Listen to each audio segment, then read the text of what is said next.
নমস্কার, কম্পিটিটিভ বেঙ্গলিতে সকলকে স্বাগত জানাই। আজকে আমরা ভারতবর্ষের যে ইকোনমি, ইন্ডিয়ান ইকোনমি থেকে ভারতবর্ষের জাতীয় আয় পার্ট 2 বা ন্যাশনাল ইনকাম পার্ট 2টা পড়ব। আমি কিরিটি মুখার্জি, আমি ফিজিক্স অনার্স নিয়ে গ্র্যাজুয়েশন করি, তারপরে WBCS কোয়ালিফাই করি এবং আমার সম্পর্কে অন্যান্য ডিটেলস পেতে তোমরা আমার ফেসবুক প্রোফাইলে ভিজিট করতে পারো। আমরা আগের ভিডিওতে জিডিপি সম্পর্কে জেনেছি, জিডিপি, এনএনপি ইত্যাদি। তো এই ভিডিওতে আমরা নমিনাল জিডিপি, রিয়েল জিডিপি কী এবং সেই সংক্রান্ত যে কনসেপ্টস আছে, নমিনাল ভার্সেস রিয়েল জিডিপি, এগুলো একটু আমরা দেখব। প্রথমে হচ্ছে নমিনাল জিডিপি। নমিনাল জিডিপি হচ্ছে market value of market value. কিসের মার্কেট ভ্যালু? না, সমস্ত প্রডিউসড যে পণ্য এবং পরিষেবা, অর্থাৎ গুডস অ্যান্ড সার্ভিসেস যা কিছু আমাদের দেশে তৈরি হচ্ছে জিওগ্রাফিক্যাল বাউন্ডারির মধ্যে, তার যে মার্কেট ভ্যালু সেটাকে আমরা বলছি নমিনাল জিডিপি। ঠিক আছে, নমিনাল জিডিপি বলতে আমরা বুঝছি যে মার্কেট ভ্যালু। তো এটা কীভাবে ডিটারমাইন হবে? যে মার্কেট প্রাইস, অর্থাৎ per unit market price into quantity. এটাকে যদি আমরা বার করি তাহলে আমরা মোটামুটি নমিনাল জিডিপির ডেটা পেয়ে যাব। এইবার একটা বছরের থেকে পরবর্তী যে বছর, সেই বছরে জিডিপি বাড়তে পারে, কমতে পারে, এই দুটো পসিবল আউটকাম আসতে পারে। তো এখন যদি আমি ধরে নিই যে একটা বছরের থেকে পরবর্তী বছরে জিডিপি বেড়েছে, জিডিপি ইনক্রিজড, তো এই জিডিপি ইনক্রিজড বা জিডিপি বাড়ার দুটো কারণ থাকতে পারে। এক, রিয়েল প্রোডাকশানের ইনক্রিজড, অর্থাৎ রিয়েল প্রোডাকশান বেড়েছে। দুই, প্রোডাকশান বাড়েনি, জিনিসটার দাম বেড়েছে, অর্থাৎ কি না, চেঞ্জ ইন প্রাইস। দুটোই হতে পারে। সাপোজ আমার একটা কারখানা আছে, সেই কারখানাতে আমার 50 প্যাকেট কোনো একটা প্রোডাক্ট তৈরি হয়। সেই প্রোডাক্টগুলোর প্রত্যেকটা প্যাকেটের দাম হচ্ছে 1000 টাকা করে। ওকে, তাহলে আমার এক বছরে টোটাল প্রোডাকশান কস্ট কত আছে? 50,000 টাকা। ঠিক আছে, এটা ধরো সাপোজ 2020 সালে ছিল। এবার আমি 2021 সালে বলছি আমার বিজনেসটা 1 লাখ টাকার হয়েছে, 1 লক্ষ টাকার আমার প্রোডাকশান হয়েছে। তো এই যে 50,000 টাকার যে বৃদ্ধি প্রোডাকশানের, সেটা পসিবল দুটো কারণে হতে পারে। এক হচ্ছে এই যে 1000 টাকা পার ইউনিট ভ্যালু ছিল, সেই 1000 টাকা পার ইউনিট ভ্যালুটা পরবর্তী বছর বেড়ে 2000 টাকা পার ইউনিট হয়ে গেছে, তাহলে এই 50 প্যাকেট প্রোডাকশানের কস্টই 1 লাখ টাকা হয়ে যেতে পারে। সেকেন্ড যেটা হতে পারে, এটা হলো পসিবল প্রাইস চেঞ্জ। ঠিক আছে, প্রাইসটা যদি চেঞ্জ হয় তাহলে এইভাবে জিডিপির পরিমাণ বাড়তে পারে। দুই, কি হতে পারে, 50 প্যাকেট যে উৎপাদন সেইটা 100 প্যাকেট হয়েছে, অর্থাৎ এইটা দ্বিগুণ হয়েছে, ভ্যালুটা একই আছে, তাহলেও কিন্তু এই প্রোডাকশানটা বাড়তে পারে। ওকে, তো আর কি হতে পারে, মাঝামাঝি একটা ফ্যাক্টর থাকতে পারে, প্রোডাকশানও বেড়েছে কিছুটা প্রাইসও বেড়েছে। এইভাবেই গোটা দেশের ক্ষেত্রেও চরিত্রটা ইকোনমির কিন্তু একই রকম থাকে। অর্থাৎ গোটা দেশের জিডিপি বেড়েছে মানেই যে real production of goods and services বেড়েছে, এটা কিন্তু নাও হতে পারে, আবার হতেও পারে। আবার অন্যদিকে জিডিপির যে বেড়েছে মানেই সেটা শুধুমাত্র প্রাইসটার জন্যই বেড়েছে, সেটাও না হতে পারে।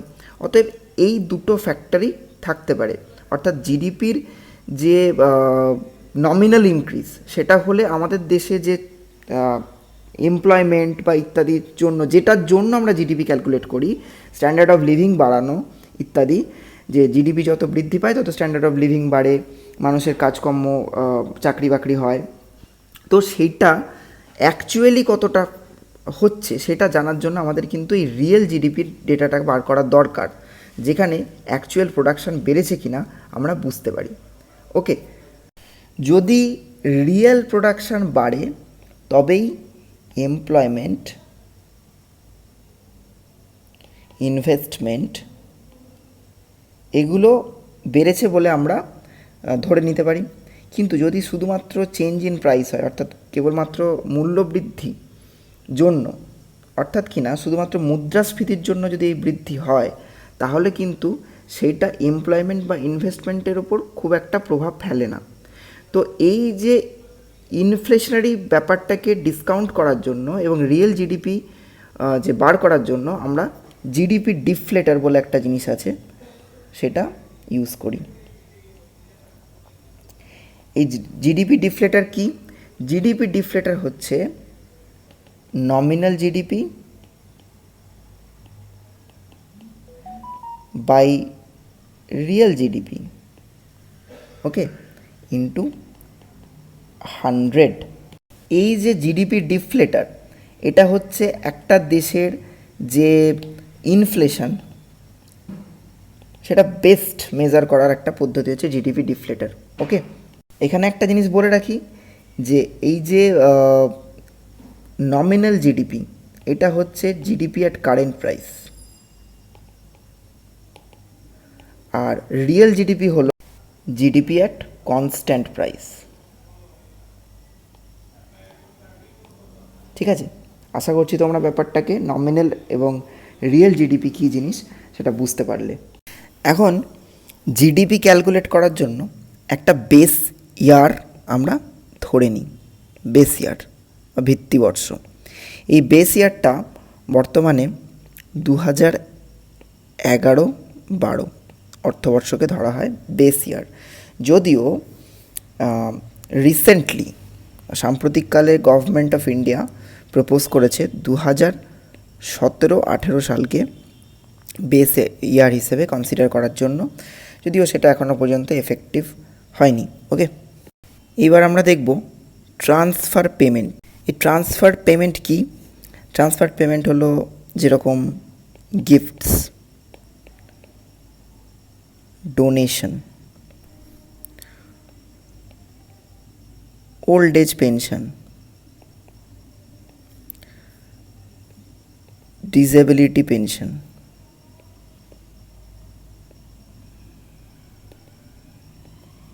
Scholarship, okay, unemployment compensation.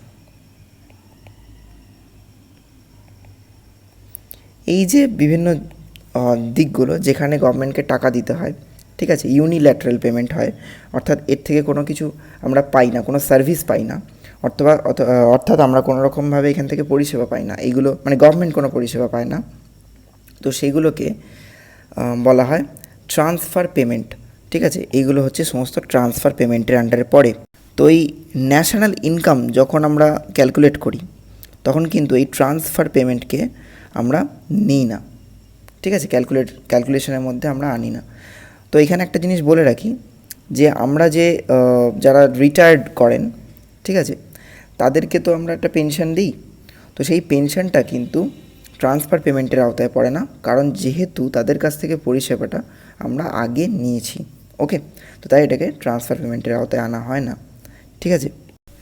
আরও একটা জিনিস বলে রাখা ভালো, এই ট্রান্সফার পেমেন্টগুলো ন্যাশনাল ইনকামের সাথে কম্পিউটেড না করা হলেও এগুলো কিন্তু পার্সোনাল ইনকামের সাথে আমরা কম্পিউট করি, ওকে, পার্সোনাল ইনকাম। এইবারে আমরা দেখব পার্সোনাল ইনকাম। তো এই পার্সোনাল ইনকাম কি আছে? পার্সোনাল ইনকাম হচ্ছে যে কোনো একজন মানুষ, ঠিক আছে, বা কোনো একটা পরিবার, তার যে ওয়েজেস মানে কোথাও কাজ করেন সেখান থেকে পারিশ্রমিক, প্লাস কোথাও একটা ইনভেস্টমেন্ট করেছেন, ঠিক আছে, ইনভেস্টমেন্ট বা অন্যান্য যে কোনো সোর্স থেকে অর্জিত যে আয়, এবং আরেকটা এখানে যে ট্রান্সফার্ড আয়, অর্থাৎ যে গভর্নমেন্টের কাছ থেকে বিভিন্ন ধরনের সুযোগ সুবিধা পাওয়া, অর্থাৎ যেগুলো হচ্ছে আর্নড ইনকাম, ঠিক আছে, আর্নড ইনকাম, সেগুলোকে যদি আমরা যোগ করি সেটা একটা পরিবারের ক্ষেত্রে হবে পার্সোনাল ইনকাম বা একজন মানুষের পার্সোনাল ইনকাম, ওকে। এইবার আমরা দেখব পার্সোনাল ডিসপোজেবল ইনকাম, ঠিক আছে। পার্সোনাল ডিসপোজেবল ইনকাম মানে কি? একটা পার্সোনাল ইনকাম যেটা, সেটা থেকে যদি আমরা ডাইরেক্ট ট্যাক্সটাকে বাদ দিই, এবং মিসলেনিয়াস ফাইন্স ফিজ এগুলোকে যদি বাদ দিই তাহলে যেটা পড়ে থাকে, ঠিক আছে, ফিজ অ্যান্ড ফাইন্স এগুলোকে যদি বাদ দিই তাহলে ইনকামের যে পোর্শনটা পড়ে থাকে সেটা হবে পার্সোনাল ডিসপোজেবল ইনকাম। ওকে, এবার আমরা ছোটোখাটো কয়েকটা জিনিস দেখব, various estimates of national income. তো আমরা যখন ইকোনমিক সার্ভেগুলো দেখি বছরের পর বছর, তো সেখানে এই টার্মগুলো আমরা দেখতে পাই। ফার্স্ট হচ্ছে অ্যাডভান্সড এস্টিমেট। এটা যে অর্থবর্ষের জন্য বিবেচনা করা হচ্ছে সেই অর্থবর্ষ শেষ হওয়ার 2 মাস আগে, ঠিক আছে, এটা প্রকাশ করা হয়। এটার রিলিজিং ডেট হচ্ছে 7th of February। Okay, second important যেটা সেটা হচ্ছে যে প্রভিশনাল এস্টিমেট। এই প্রভিশনাল এস্টিমেট 2 months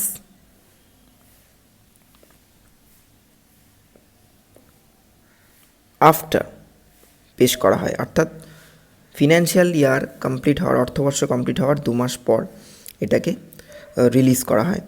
এটা রিলিজিং ডেট হচ্ছে 31st of May।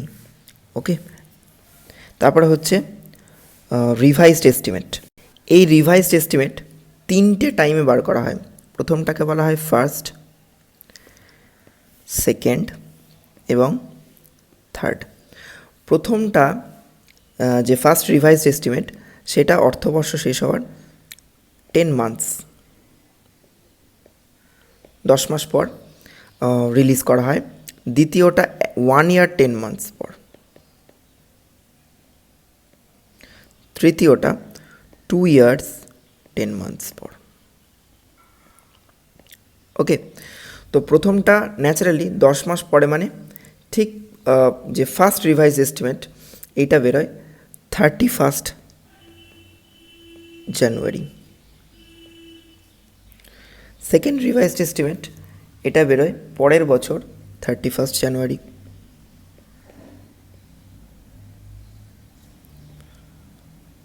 সাকসিডিং ইয়ার।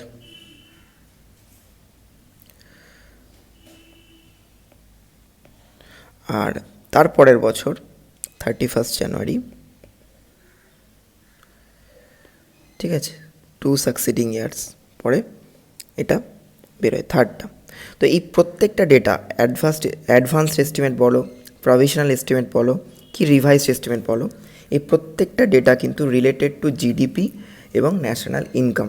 ওকে, এইবার আমরা দেখব যে methods of computing national income, অর্থাৎ জাতীয় আয় পরিমাপ করতে কি কি মেথডস বা পদ্ধতিকে আমরা গ্রহণ করি।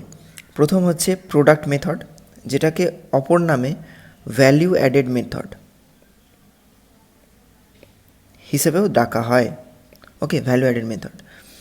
অন্যদিকে হচ্ছে ইনকাম মেথড, এটা হচ্ছে ডিস্ট্রিবিউশন মেথড।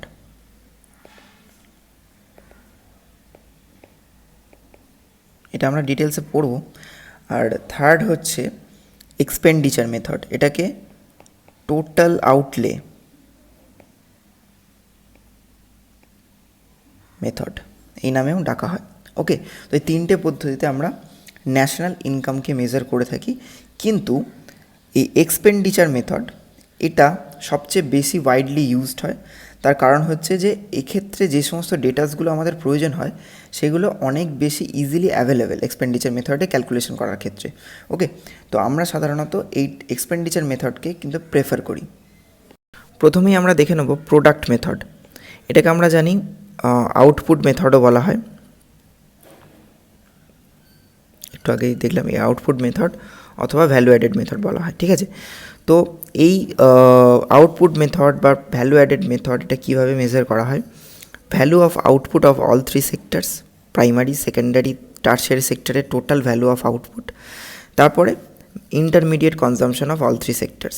ধরো একটা কারখানায় আমি 50 পিস কোন একটা প্রোডাকশন তৈরি হচ্ছে, 50 পিস, ঠিক আছে। প্রত্যেকটা প্রোডাক্টের যে তৈরি করতে খরচা সেটা ধরো 4 টাকা করে, তাহলে 50টা প্রোডাক্ট তৈরি করতে খরচা হচ্ছে 200 টাকা।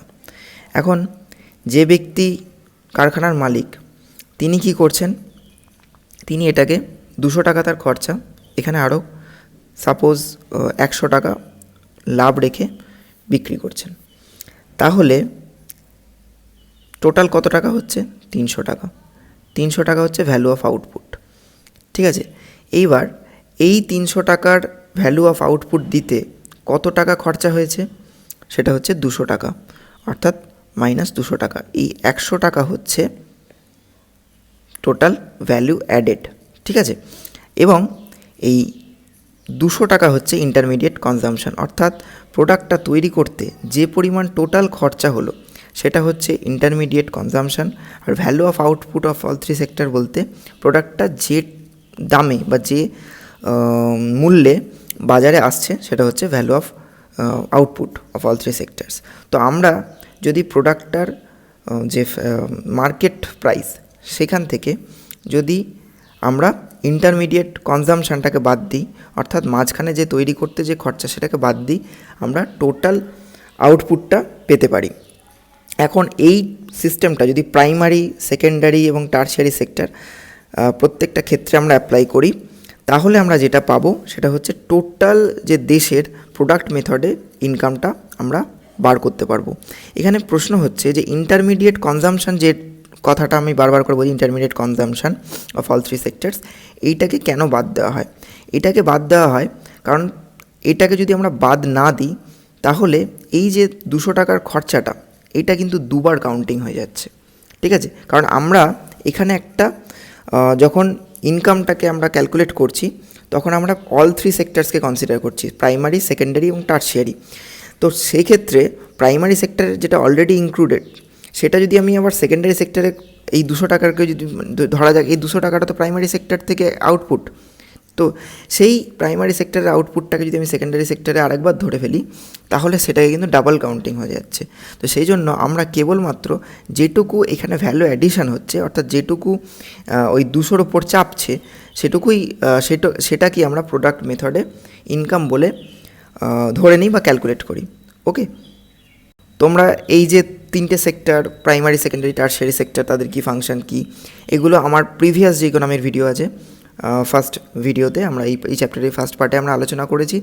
তোমরা ভিডিওটা দেখে নিও আমার প্লে লিস্টে গিয়ে, আমার চ্যানেলের প্লে লিস্টে গিয়ে তোমরা এই ভিডিওটা দেখে নিতে পারো। এখানে একটা টার্ম আমি বলে রাখি, সেটা হচ্ছে ক্যাপিটাল আউটপুট রেশিও। এটা কি? এটা হচ্ছে কোনো একটা প্রোডাক্টের 1 ইউনিট তৈরি করতে যে পরিমাণ ক্যাপিটাল ইনভেস্টমেন্ট আছে, ঠিক আছে, সেটাকে আমরা বলি ক্যাপিটাল আউটপুট রেশিও।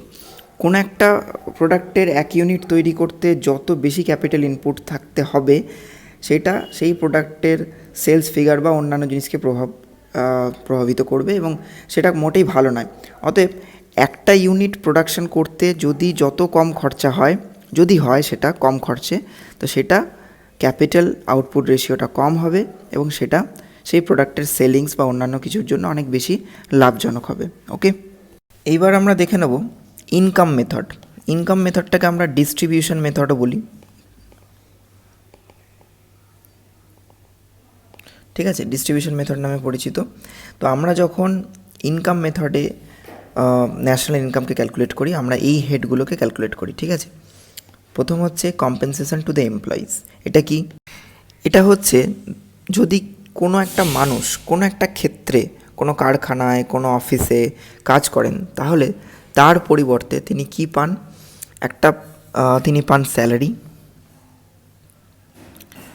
ঠিক আছে, অথবা তিনি পান ওয়েজ বা মজুরি। ঠিক আছে, এই দুটো ওয়েতে তাকে আমরা, যিনি কারখানার মালিক আছেন, তিনি পে করেন।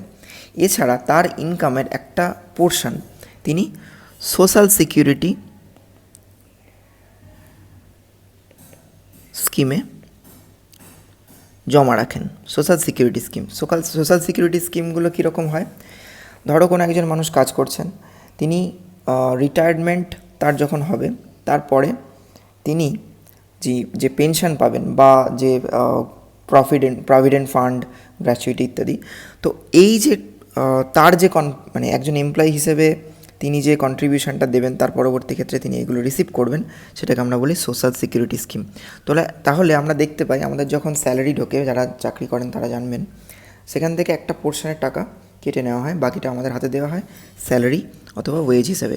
তো আমি যদি তার ইনকামটাকে ক্যালকুলেট করতে চাই অ্যাজ অ্যান এমপ্লয়ি, তাহলে আমাকে স্যালারি বা ওয়েজ এগুলোকে যোগ করতে হবে, তার সাথে সাথে সোশ্যাল সিকিউরিটি স্কিম এটাকে যোগ করতে হবে। তাহলে আমি অর্গানাইজড ক্ষেত্র, যেটা সংগঠিত ক্ষেত্র, সেখানকার যারা কর্মরত শ্রমিক, এমপ্লয়ি ইত্যাদি, তাদের কিন্তু আমরা ইনকামটা এইভাবে ক্যালকুলেশন করতে পারবো।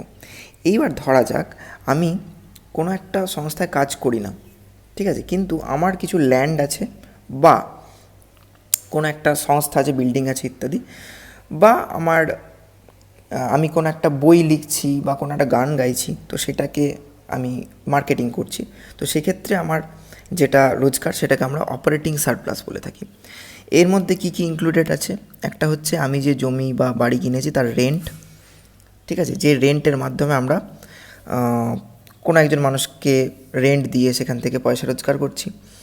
অথবা কি হতে পারে, রয়্যালটি, আমি যে গান গাইছি বা অন্যান্য কোনো প্রোগ্রাম করি, মানে সাংস্কৃতিক অনুষ্ঠান করছি, বা সেখান থেকে যে আমি টাকাটা পাচ্ছি, সেটা হচ্ছে আমার রয়্যালটি। বই লিখেছি, বইটা আমার হয়ে কোনো একজন পাবলিশার আমার নাম ইউজ করে সেটাকে পাবলিশ করেছেন, তো সেক্ষেত্রে আমি সেই বইটা থেকে আমরা রয়্যালটি পেতে পারি। আর একটা কী আছে, আর হচ্ছে প্রফিট। এবার আমি যদি এমপ্লয়ি না হয়ে আমি যদি মালিক হই, তাহলে সেখান থেকে আমি জেনারেল প্রফিটটা পাবো। এই প্রফিটের টাকা থেকে আমি কি করব? এই প্রফিটের টাকা থেকে আমরা যেটা করি, মানে একজন মালিক যেটা করেন সেটা হচ্ছে ট্যাক্স পে করেন, কর্পোরেট ট্যাক্স ইত্যাদি উনি পে করেন, ডিভিডেন্ড পে করেন, আর হচ্ছে আনডিস্ট্রিবিউটেড প্রফিট, যেটা উনি নিজে কাছে রাখেন, ঠিক আছে। তো এইটা হলো প্রফিট। আর একটা জিনিস এখানে হয়, সেটা হচ্ছে ইন্টারেস্ট। এবার ধরো আমি কোনো একজন মানুষকে কিছু টাকার লোন দিয়েছি, যে লোনটা নিয়ে সেই ব্যক্তি কোনো একটা গাড়ি কিনেছেন বা কোনো একটা সংস্থা তৈরি করেছেন, যেখানের মাধ্যমে তার ইনকাম জেনারেট হচ্ছে এবং তিনি সেখান থেকে রোজগার দিচ্ছেন লোককে। তো সেখান থেকে আমি যে টাকাটা তাকে পে করেছি, তার এগেনস্টে তিনি আমাকে সুদ সহ আসল ফেরত দেবেন। তো সেই সুদটা আমার কাছে কিন্তু অপারেটিং সারপ্লাসের হিসাবে ইনকাম মেথডে ক্যালকুলেশনের মধ্যে চলে আসবে। ওকে, তো এটা হলো অপারেটিং সারপ্লাস। এইবার আমরা ইনকাম আর কাদের, আমাদের এই দুটো সেকশানে আমরা কাদের বাদ দিলাম না, যাদেরকে আমরা এই দুটো সেকশানে বাদ দিলাম সেই শ্রেণীর মানুষজন এরকম হতে পারেন, কেউ হয়তো ঠেলা গাড়ি চালান, কেউ রিক্সা চালান, কেউ অন্যান্য ছোটোখাটো কাজ করেন। তো সেই কাজগুলোর থেকে যে রোজগার, সেই রোজগারটাকে কিন্তু আমরা এই দুটো যে আলোচনা করলাম, এটা এবং এটা, এখানে আমরা আলোচনার মধ্যে আনতে পারলাম না। তখন আমাদেরকে সেটা mixed income of self employed, এই যে হেড, সেই হেডে কিন্তু সেটাকে নিতে হবে। এখানে কি কি পড়ে? এখানে মেডিকেল প্র্যাকটিস থেকে রোজগার আসতে পারে, অথবা লিগ্যাল প্র্যাকটিস থেকে যে রোজগার সেটা আসতে পারে, অথবা আসতে পারে ধরুন আমি ফার্মিং থেকে যে রোজগার করছি সেটা আসতে পারে। এই ধরনের ছোটোখাটো বা যেগুলোকে আমরা এই দুটো সেকশানে, বাকি দুটো সেকশানে ক্যালকুলেট করতে পারলাম না ইনকামটা, তাহলে কিন্তু আমরা এই সেকশানের মাধ্যমে কিন্তু আমরা ইনকাম মেথডে তাদেরকে ধরে নিতে পারবো।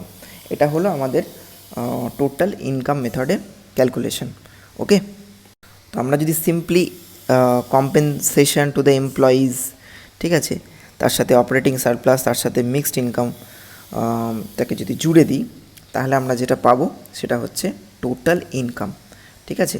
তো এইভাবে আমরা কিন্তু ইনকাম মেথডে দেশের যে জাতীয় আয় সেটাকে ক্যালকুলেট করি। এইবারে আমরা দেখব এক্সপেন্ডিচার মেথডে আমরা কীভাবে ন্যাশনাল ইনকামটাকে ক্যালকুলেট করতে পারি। প্রথমেই দেখে নেওয়া যাক যে এক্সপেন্ডিচার মেথডটাকে কী অন্য নামে ডাকা হয়। সেটা হচ্ছে টোটাল আউটলে মেথড। ওকে, টোটাল আউটলে মেথড। এই টোটাল আউটলে মেথডের মাধ্যমে আমরা একটা জিনিস প্রথমে জেনে নেওয়া যাক, সেটা হচ্ছে যদি আমরা একটা পরিবারের রোজগার আয় মানে ক্যালকুলেশন করতে চাই, তাহলে আমরা কি করব? প্রথমে একটা জিনিস করতে পারি, ডাইরেক্ট পরিবারের যারা রোজগারের সদস্য আছেন তাদের কোথা থেকে কত রোজগার হয় সেটাকে ক্যালকুলেট করতে পারি, যেটা ইনকাম মেথডে আমরা করেছি। আরেকটা কি করতে পারি, সেই ব্যক্তিটা বা সেই পরিবারটা যে রোজগার করলো সেই রোজগারটার খরচটা আমরা যদি ক্যালকুলেট করি তাহলেও কিন্তু তার ইনকামটা পেয়ে যাবো। কীরকম করতে পারবো? ধরে নেওয়া যায় একটা পরিবার 5,000 টাকা আয় করে। এই 5,000 টাকার মধ্যে 2,000 টাকা তারা খরচা করে তাদের নিজস্ব ব্যক্তিগত চাহিদা গোটা বছরের জন্য, গোটা মাসের জন্য, এবং 3,000 টাকা তারা সেভিংস করে। তাহলে আমরা প্রথমে তার স্যালারি যেখান থেকে হচ্ছে সেখানে 5,000 টাকার ডেটাটা পেতে পারি। আবার পরবর্তী ক্ষেত্রে যখন আমরা তার খরচাটা দেখব তখন এই 2,000 প্লাস 3,000 অর্থাৎ 5,000 এই ডেটাটা আমরা পেতে পারি। তো এক্সপেন্ডিচার মেথডে আমরা ঠিক এটাই করি যে আমরা গোটা দেশের মোট খরচাটাকে আমরা ক্যালকুলেট করে ন্যাশনাল ইনকামটাকে মেজার করি। ঠিক আছে? তো এখানে কি কি কম্পোনেন্ট যোগ করা হয়? প্রথম হচ্ছে যেটা করা হয় পার্সোনাল কনজামশন এক্সপেন্ডিচার। ঠিক আছে? আমাদের দেশে যারা সাধারণ নাগরিক আছেন তাদের যে দৈনন্দিন খরচা প্রবৃত্তি চালানোর জন্য যে এক্সপেন্ডিচার সেটাকে আমরা ধরতে পারি, সেটার মধ্যে কিন্তু সেভিংসও আসে। দ্বিতীয় হচ্ছে ইনভেস্টমেন্ট। আমাদের দেশে বিভিন্ন এন্টারপ্রেনার্স আছে বা ব্যবসায়ী আছেন, তারা ইনভেস্ট করেন টাকা এবং সেই টাকাটা বাজারে রোল হয়। তো এই ইনভেস্টমেন্টটাকেও আমরা কিন্তু এই ক্যালকুলেশনের মধ্যে ধরি। যেটা তৃতীয় সেটা হচ্ছে কেবলমাত্র ব্যক্তিগত স্তরে বা সংস্থাগতভাবে মানে বেসরকারি সংস্থাগুলোই তো কেবলমাত্র এক্সপেন্ডিচার করে না, গভর্নমেন্টও করে। তো সেটাকেও আমাকে ধরতে হবে। গভর্নমেন্ট কী কী কারণে করতে পারে? গভর্নমেন্ট বিভিন্ন অফিস রান করার জন্য বিভিন্ন জিনিসপত্র কিনতে পারে বা অন্যান্য বিভিন্ন খাতে খরচা করতে পারে। তো সেই গভর্নমেন্ট এক্সপেন্ডিচারটাকেও কিন্তু আমরা এক্সপেন্ডিচার মেথডে ক্যালকুলেট করি। আরেকটা কী করি সেটা হচ্ছে এক্সপোর্ট এবং ইম্পোর্টের পার্থক্যটাকে গ্রহণ করি। তার ফলে আমরা যেটা পাই টোটাল এই কটা কম্পোনেন্টকে যোগ করে সেটা হচ্ছে আমাদের দেশের টোটাল ন্যাশনাল ইনকাম। ওকে, তো এইভাবে আমরা যে ন্যাশনাল ইনকাম ক্যালকুলেট করি, মনে রাখা উচিত বা মনে রাখার দরকার সেখানে আমরা ওল্ড এজ পেনশন এটা আমরা আগেও বলেছি। ঠিক আছে? স্কলারশিপ, ঠিক আছে, আনএমপ্লয়মেন্ট অ্যালাওয়েন্স,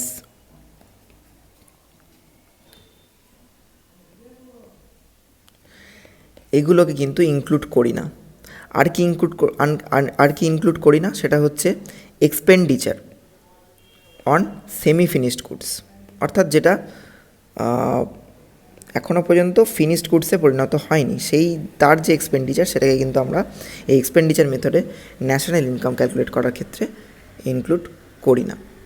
ওকে, এবার আমরা দেখব পার ক্যাপিটা ইনকাম। পার ক্যাপিটা ইনকাম মানে হচ্ছে মাথা পিছু আয়। এটা একটা গড় হিসেব পাওয়া যায়, কখনো অ্যাকচুয়াল হিসেব পাওয়া যায় না, আমরা সকলেই জানি। এটা বার করা হয় কীভাবে? Net national product at factor cost by total population. এটা করে দিলেই কিন্তু আমরা যে ডেটাটা পাবো সেটা হচ্ছে পার ক্যাপিটা ইনকাম। এইবারে আমরা দেখব যে আমরা যে ন্যাশনাল ইনকাম এত খরচা করে মেজার করি সেটার লাভ কী হয়। ফার্স্ট হচ্ছে এটা যে ইকোনমিক গ্রোথ, তার যে কোয়ান্টিটি সেটা তো একটা জায়গায় বার করা দরকার আছে। তো আমরা এই ন্যাশনাল ইনকামের ডেটার মাধ্যমে কিন্তু সেটা বার করতে পারি। দুই কী হচ্ছে আমার পোটেনশিয়াল অফ দ্য ইকোনমি, অর্থাৎ আমার যে ইকোনমির কী স্টেটাস এবং তার কী ক্ষমতা, তার কী কতটা সহ্য ক্ষমতা ইত্যাদি, এগুলো বার করার জন্য কিন্তু আমরা এটাকে ইউজ করতে পারি, এই ডেটাগুলোকে। তিন হচ্ছে আমরা জানি যে আমাদের দেশে প্রচুর ইনইকুয়ালিটি আছে, প্রচুর বিভেদ আছে। তো সেই ইনকাম ইনইকুয়ালিটি, তো সেই ইনইকুয়ালিটিসের এগেনস্টে বা সেই ইনইকুয়ালিটিকে কমানোর জন্য কিন্তু আমরা এই ডেটাগুলোকে ইউজ করি। আর কি করতে পারি?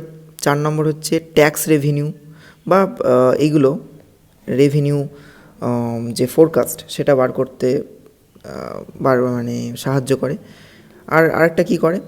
কর্পোরেট সেক্টরকে এই ডেটাগুলো তাদের যে বিজনেস প্ল্যানিং করতে হেল্প করে। ঠিক আছে? প্রসঙ্গত একটা জিনিস বলে রাখি, এই জিডিপি অ্যাকচুয়ালি যেটা করে সেটা হচ্ছে একটা কান্ট্রির পারফরমেন্স, ঠিক আছে, ইকোনমিক পারফরমেন্স, এটাকে কিন্তু এই জিডিপির মাধ্যমে মেজার করা হয়। অন্যদিকে জিডিপি পার ক্যাপিটা, এটা যদি আমরা বার করি, এই জিডিপি পার ক্যাপিটা কিন্তু অন্যান্য দেশের সাথে একটা দেশকে কম্পেয়ার করতে জিডিপি পার ক্যাপিটা ইউজ করা হয়। ওকে, এবার আমরা একটা শেষ টার্ম দেখে নেব, সেটা হচ্ছে গ্রিন জিডিপি। গ্রিন জিডিপি কী বা গ্রিন জিডিপির কী কাজ বা কী সেটা আমরা দেখব। যে আমরা জানি যে ডেভেলপমেন্ট বা ইকোনমিক গ্রোথ সবসময় তার একটা এনভায়রনমেন্টাল কনসিকুয়েন্সেস আছে। অর্থাৎ আমরা যখনই কোনো ইকোনমিকে ডেভেলপ করার চেষ্টা করব, সেখানে কার্বন এমিশনের মতো প্রাকৃতিক ডিপ্লেশন হবে, অথবা ওভার কনজামশন হবে, বা এরকম যে রিসোর্স ডিপ্লেশন ইত্যাদি এগুলো চলবে, প্রাকৃতিক রিসোর্স সেগুলোকে আমরা ডিপ্লেট করব। তো এই যে টোটাল যে লস, সেইটাকে এই গ্রিন জিডিপির মাধ্যমে ক্যালকুলেট করা হয়।